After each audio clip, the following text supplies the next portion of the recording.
All right, everyone. Welcome back to the Rich Mind Podcast. And today I've got Adrienne back here with us, and we're going to go a little bit deeper in the conversation we had last week. We were talking about paradigms.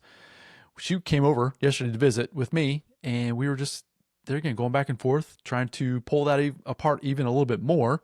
So much so that, yeah, it was a great conversation. It was one of those things that, yeah, we should have been recording that. But instead, we're going to be recording this morning and hopefully just pull that apart. There were some things that came up in our conversation that I think will be super valuable from both of our perspectives. Once again, we're both students. I'm trying to learn as much as I can about myself. I'm trying to share that with my family, and Adrienne is trying to implement different things that I'm either sharing with her and things that she's learning and from her own perspective as well. So she brings just kind of a different idea, a different perspective at looking at life. And yeah, like I said, the discussion about paradigms, it'll be a lot of fun. So, Adrienne, I appreciate you always joining us back here. Let's see where this goes today. Not exactly sure, but yeah, if we can make it similar to what we talked about yesterday, it should be a lot of fun. Yeah, thank you. I'm glad to be here. Fantastic. So, yesterday we were going a little bit deeper with paradigms, and I mentioned to you that we were talking about the filter that life we kind of build up over time.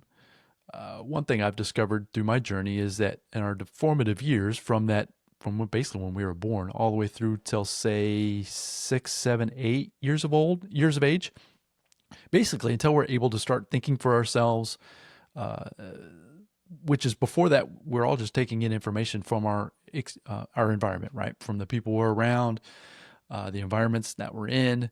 So prior to that, we don't have any able to reason. We're not able to think basically for ourselves. And in those formative years is when we start to develop this paradigm. And from that, it's very difficult as you continue on through your life if you don't recognize and realize that that filter is basically directing every single aspect of your life, from your health to your jobs to your relationships to your to your money to everything. It really touches every single piece. And I had the idea, or I've had the thought that that paradigm, or when you come in up against fear or anxiety, or when you come up with an emotion that is basically pushing up against that paradigm, that it's actually a filter that's trying to keep you safe. So your subconscious mind is trying to keep you safe from within. And if you don't recognize that happening, then that goes into that core wound exercise we've talked about, or I've talked about several times here on the podcast with it, that you've got the core wound of either you are not lovable or you're not worthy. And that's kind of there again, it goes back into that early formative years of that is ingrained in us, and we have those feelings.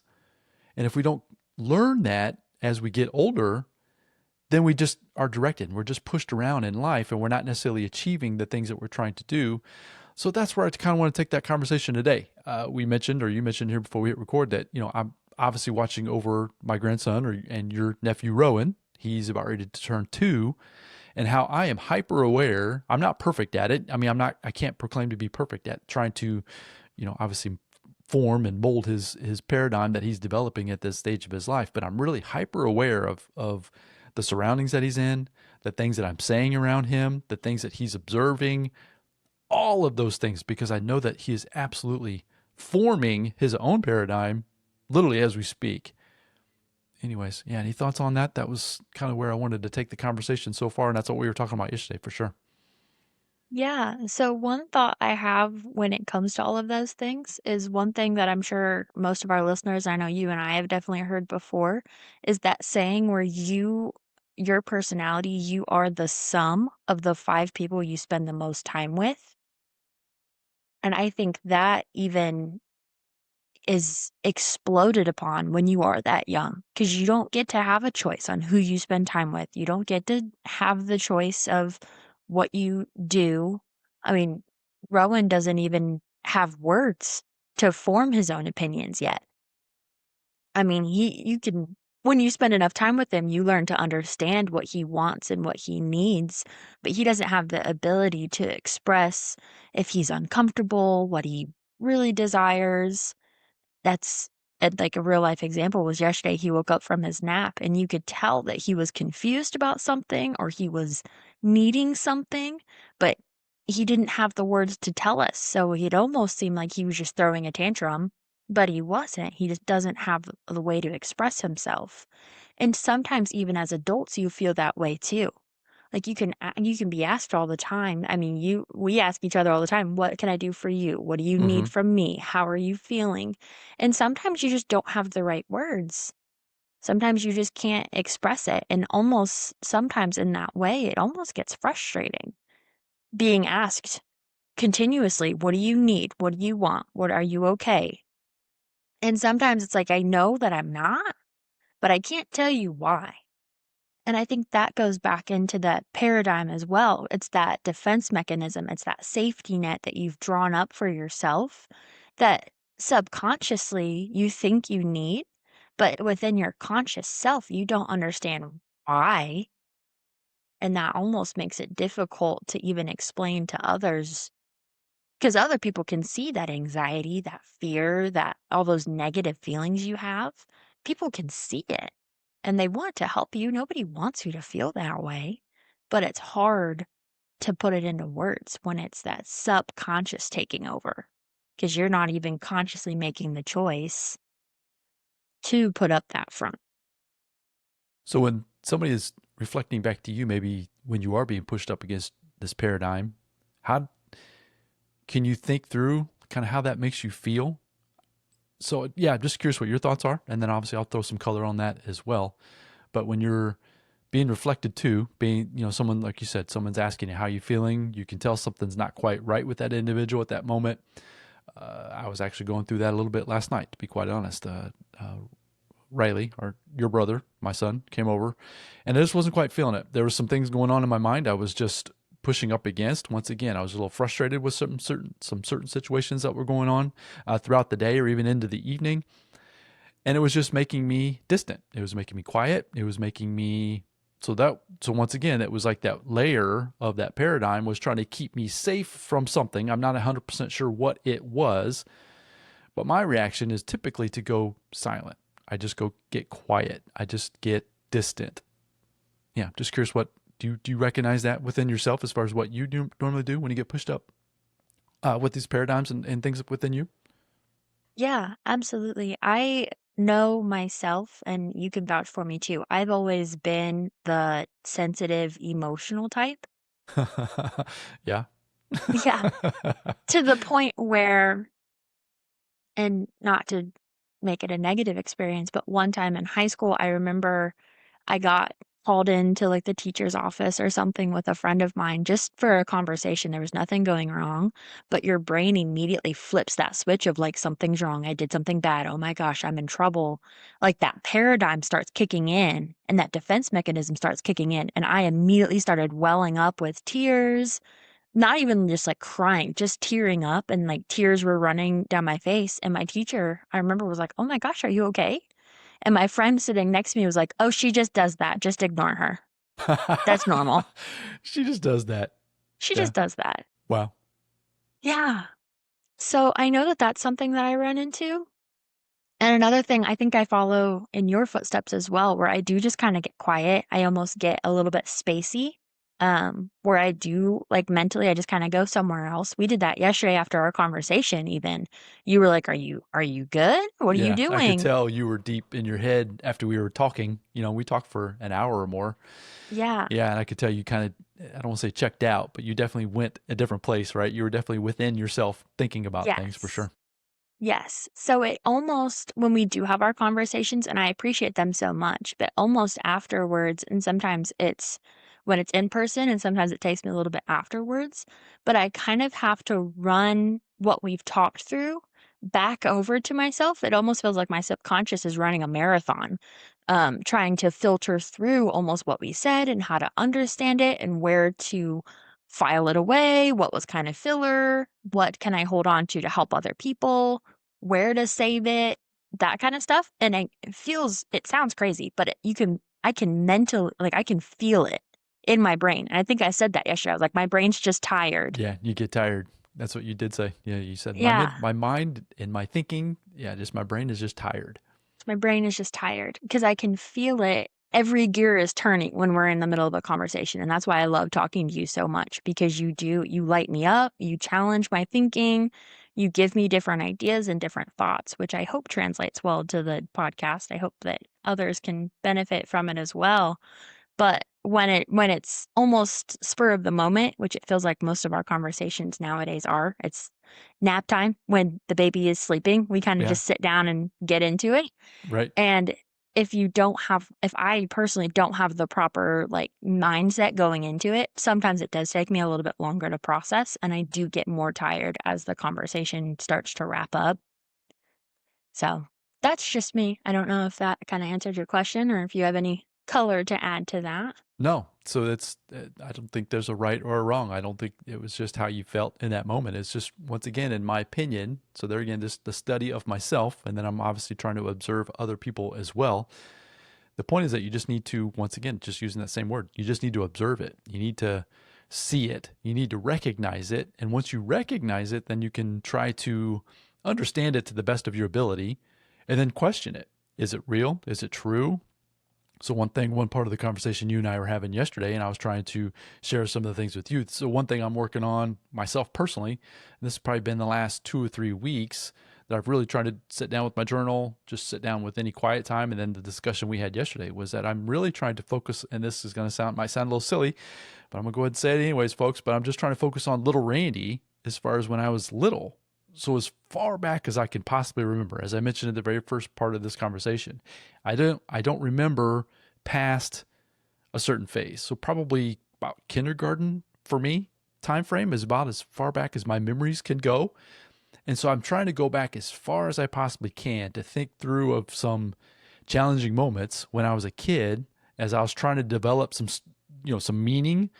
So that's basically what we do. And when things are transpiring in our lives, we're trying to attach meaning. So then we attach then stories to that meaning. And so one thing I've struggled with my entire life, and this goes back as far as I can with little Randy, was that I've always wanted to make people happy, make people. So my desire to be liked or to be loved is very strong. And I can remember that like a lot. I've said this before on the podcast, and I'll say it here today, that I struggled to get that a lot from my father. And I don't think, once again, there's no blame. I just don't think he had the ability to do it as well as I would have liked him to have done.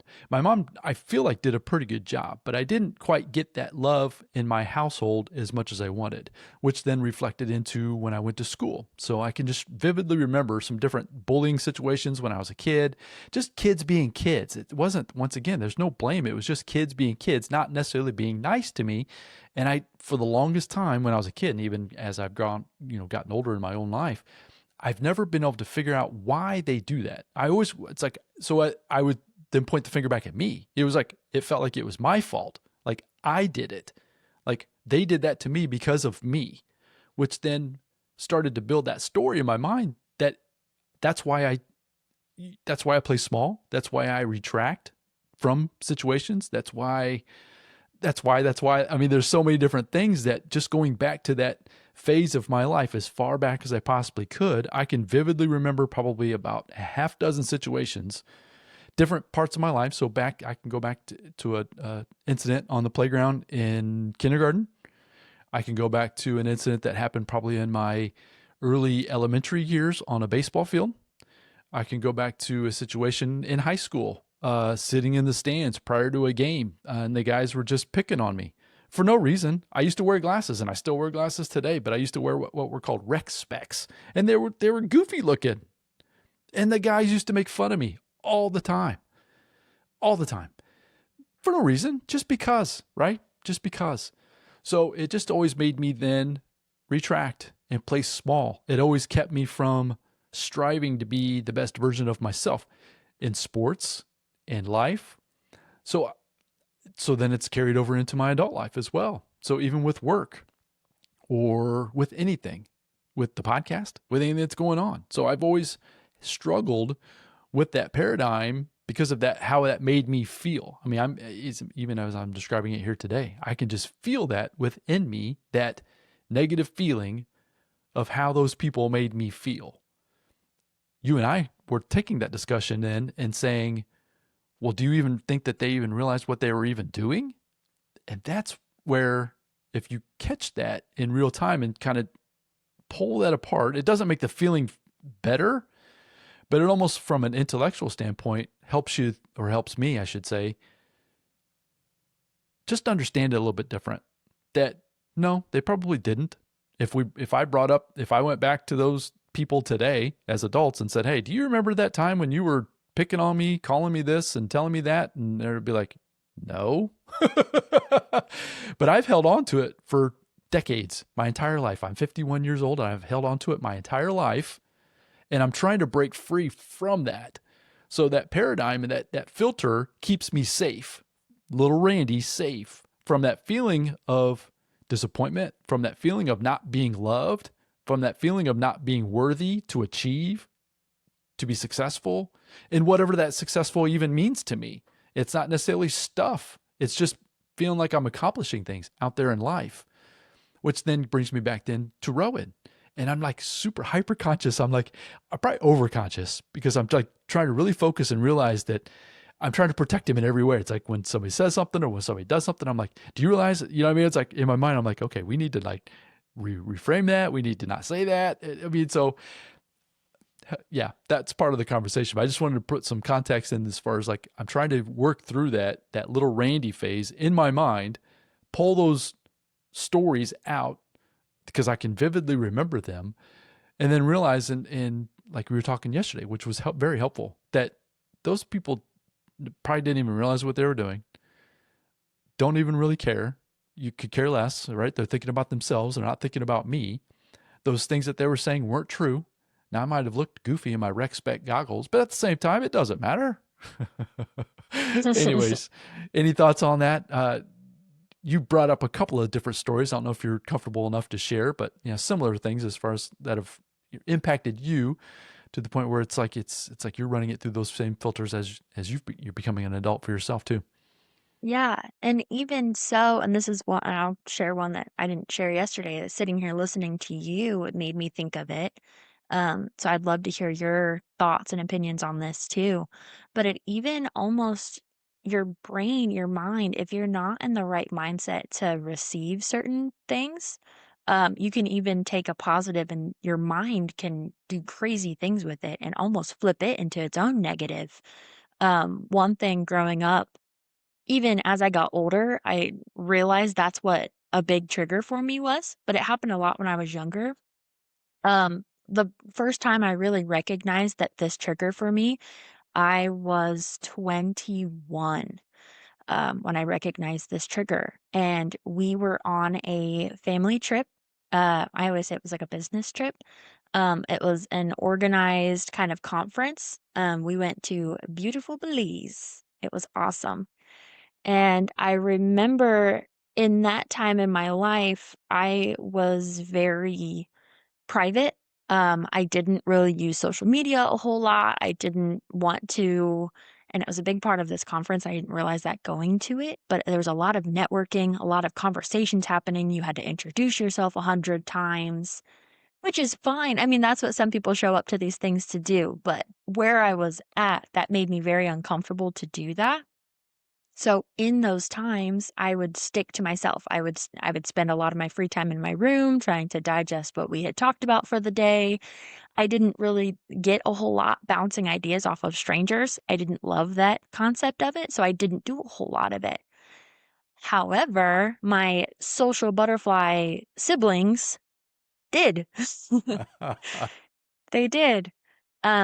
So they were meeting people and they were making friends and they were going out with the younger people and even having dinner with some of the older folks and just talking and things.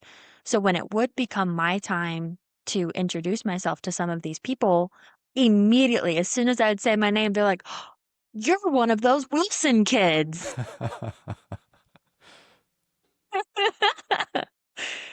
Which now, being 26, 5 years later, I love it. I love being one of those Wilson kids. I Good love to that know. that precedence is already set for me.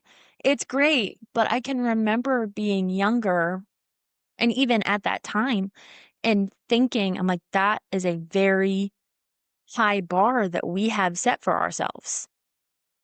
And thinking almost negatively. It's just like, man, like everyone has already met Riley. Riley already set that bar so high that now I have to meet it. So I almost internally, and we talked about this last week too, when it came to school, like I could have been an A honor roll student. I totally could have been. But thinking back on it, Riley already was. Riley took all the honors classes. Riley got all A's. Riley was a student athlete. He already set all those precedences. He was the one invited to the banquet dinners and whatever. So it was already preset that it was like, oh, so this is his sister and she's smart too and she can do all the things. So I didn't, it was one of those things where it was like, I made it my own. I didn't need to push to do all the extra things. I didn't need to follow in the footsteps of my brother. I wanted to be my own person. I wanted to pave my own way. And in that way, some people might see that in a negative way, that I didn't allow myself to be challenged. And now that even sets another paradigm almost where if I do something and it is challenging, I find a hard time pushing through it. I would rather pivot and do something else that's going to be a little bit easier. Or I think of it in a way that I did talk about it yesterday, where I want to take care of my brother and sister because we are the Wilson kids. We do have that kind of a reputation of being the Wilson kids and having it together and feeling like we show up as a unit and we have a lot going on. So I almost feel in a way I need to take care of them and I need to provide for them isn't the correct answer or like the correct wording for it, but in a way, I mean, take care of them in that way and make sure that we're similar but different. I still like that different factor, but I still need like us to be more of a unit.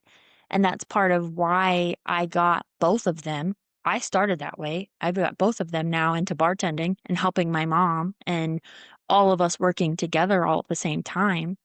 But I started that trend. I was the one that told my brother, hey, you would be good at this. And then my sister just being around us picked it up from us doing it together, that now we all show up and her bosses, they're like, there's the Wilsons. There they are.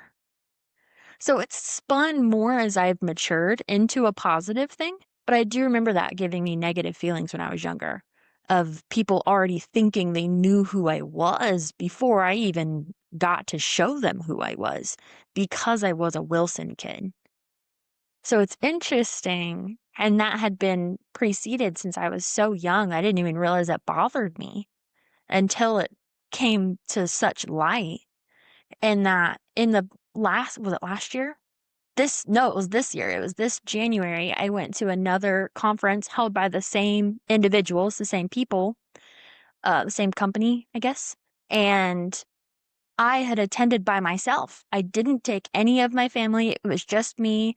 And it was all those same people that we had met 5 years ago and my parents still stayed in touch with. And my brother and sister had seen multiple times, other times that they had visited. And I walked into that room and not one person knew who I was.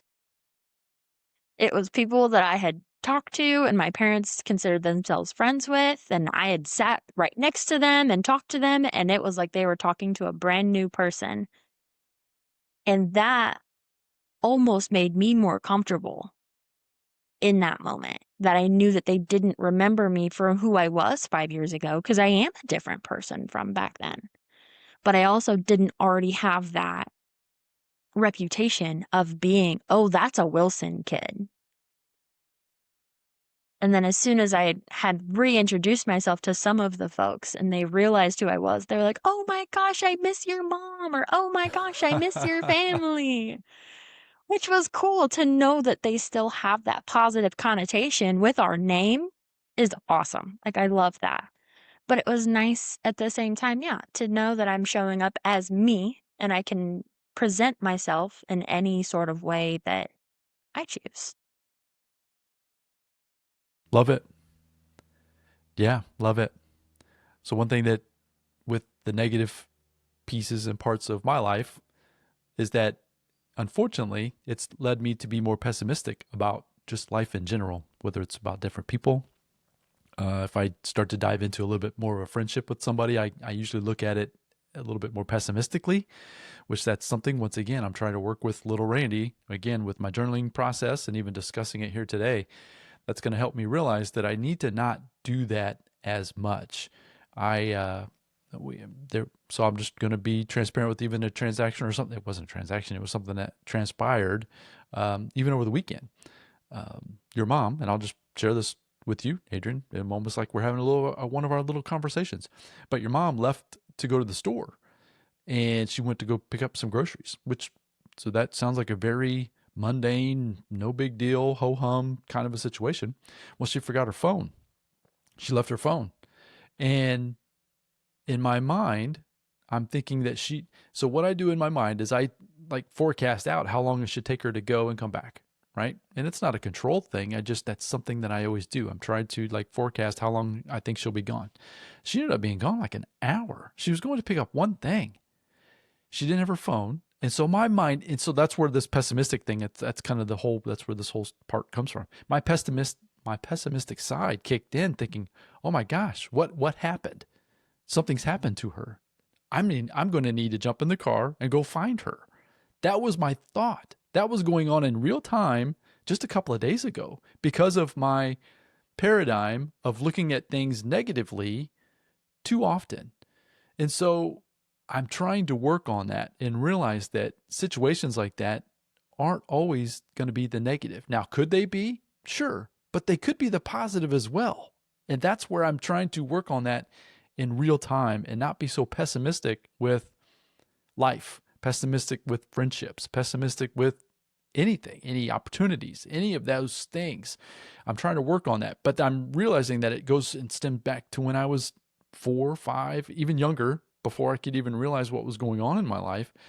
And it stems back to this wanting to be loved, wanting to be cared for, wanting to be acknowledged, all of those kinds of things, all of those feelings that I wasn't necessarily getting through, let's say high school, college, and even into my adult life, that I'm just craving them so much, which keeps me, once again, playing small, not necessarily achieving as much as I would like. And those are the things I'm working on every single day. So listening to us today, folks, that's what I just want you to kind of just sit with that, with the stories that Adrienne and I are sharing. Maybe you can see some similarities within your own life and recognize and realize where they're coming from. Where is it that you're having some stopping points, some breaking points within, and it could be any category. It could be friends, it could be relationships, it can be money, it could be jobs, it can be opportunity, whatever the category is, it doesn't matter. I would bet, because it's been this way for me, that it stems back to this paradigm that you've formed over your development years. So the question then is, can you go back in your own thoughts and start piecing together some of the situations that have transpired in your life that has led you to keep telling yourself the stories that aren't necessarily true? That's what I'm realizing, is that they're not true. And when I realize that and like acknowledge that out loud to myself, or, in a journaling session or something like that, then I can take control of it and not allow it to control me. So the situation I was having when Stacy left to go to the store the other day, when that happened, once again, so I got triggered. I was getting all emotional about something that didn't need any emotion tied to it at all. So I catch it in real time. Now, does it fix that situation in the moment? Not necessarily, but then it will help me in the future, because that kind of thing is going to happen again. And then I just need to recognize it and realize it and not let it play out to the negative side that it did. And then I can just continuously try to keep getting better at that, and then apply it to different parts of my life as well. So just recognize where these paradigms, where these stories, what is the safety shield that's up in front of you, trying to keep you from accomplishing, keep you from aspiring for more, doing more, being more. Where is that for you? And try to pull it apart and realize that it's not necessarily true. It's just stories, meanings that you've attached to situations. That's been my experience. And that's what I just want to have everybody hear with us on this conversation today. So anything else, Adrienne? Any thoughts on any of that, right? But any more thoughts as we start to wrap this one up here today?